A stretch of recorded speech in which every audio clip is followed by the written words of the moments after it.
Let's talk about standing waves. Now, we've looked at waves that combine. We've looked at the combining same frequency, same amplitude, same wavelength, and that gave us the constructive and destructive interference where we had the whole diffraction thing could happen. We also looked at slightly different frequencies, which gave you the whole beating thing. Now we're going to have one which again uses same frequency, same wavelength, same amplitude. Don't forget to put that down when you are looking at when you're doing your explanations. So this time, if we had two places and we had a string, now I can ping that string and a little wave or a wave will travel that way, right? When it gets to that end there, what's it going to do? Well, it's going to hit a very, very firm resistance, and it's going to turn upside down, and it's going to come back the other way. It's not going to be such a messy little thing. So you're going to have these two waves, and they're going to be same, if no energy loss, they're going to be same frequency, same wavelength, same amplitude, and they're going to combine. Okay, so with a standing wave, you've got this fourth condition. They're traveling in opposite directions. So they're going to interfere with each other. We know that. So these are the things you're going to write down when you're describing it. And so you're going to get places where they constructively interfere and destructively interfere, just like with beats and with normal combining of waves. And so what you're going to get is that only certain, if you've got a length like this, only certain waves can stay in that, traveling up and down, in that length. So this might be our length, we'll call it L if you like. And we might see something like that, where it just goes up and down, up and down, up and down. That's not a wave bouncing up and down, that's a standing wave. That's two waves going backwards and forwards. And what's happening is they're mathematically combining, and they're causing this real maximum amplitude in the middle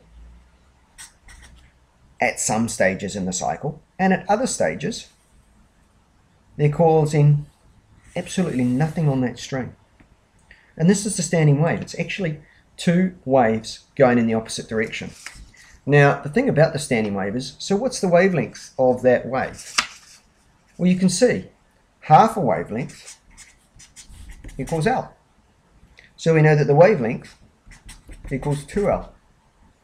From that wavelength, we could work out the frequency. Now the wavelength and frequency of the standing wave is the same as the two waves that are causing it. And we can only have, between 2 points, like on a guitar string or something, we can only have half wavelengths that fit into this distance here, L. So we could get two half wavelengths fit in there. And so this very first one is called our first harmonic, and the second one is called our second harmonic. And with harmonics, you're going to find that the frequency of the second harmonic is twice the frequency of the first one. The frequency of the third harmonic is 3 times the frequency. The third harmonic is just another half wavelength. So we'll get that one would be our next one. That's our third harmonic, and it would be 3 times the frequency. So what we're basically saying is 3 half wavelengths on this one. 3 half wavelengths equals L. On this one we're saying 2 half wavelengths equals L. So the wavelength on this one here, our second harmonic, is just equal to L. So these are the harmonics for these standing waves. Now with this wave here, we can see that we've actually got, again, a wave traveling that way and that way. What's very interesting about it is that obviously if we just had one wave and we had one point on this line here and it was traveling backwards and forwards by itself, dong, dong, dong, dong, then what we would see, because we've said the wavelength is the same as the standing wave here, then the wave on the whole thing would actually end up being the same. And by that what we mean is this, is that at any one time we would have Whoops, my video's just gone off. No, got it back. So what we would see is the amplitude of the wave changing with time at any of these places here that we choose. Now what happens when we have a wave interfering with another wave of the same frequency is over a period of time you get one place that over the full period of time has no amplitude. We call that a node. At the ends where it can't move, we've also got a node. So places that can't move, or where destructive interference is happening all the time, right?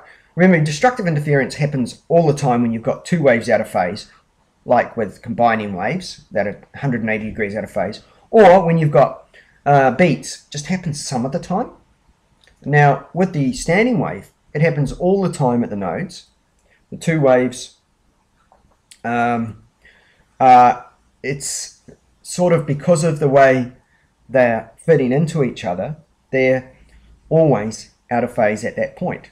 And it's not the fact that you don't get two amplitudes that want to move through here and be nice and big, but when the amplitude from one of the waves moving that way is that big, it's that big for the other one, and they're just always going to cancel out because you do have a wave moving up and down here.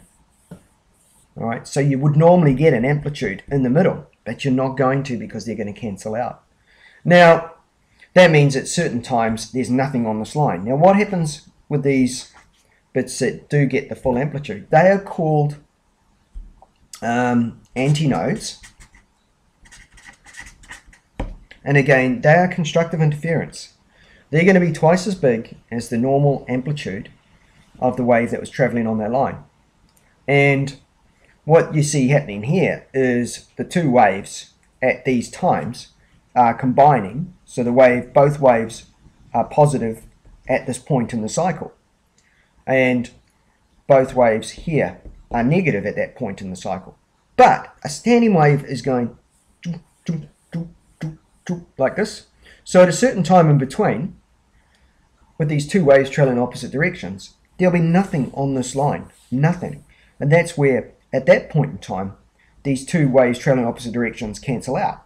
So where the antinode is, some of the time there's no wave there. And some of the time there's a maximum, and other times anywhere in between. With the node, there's never anything there. Okay, so again, it's quite mathematical, the description. Hopefully you've got an idea what's going on there.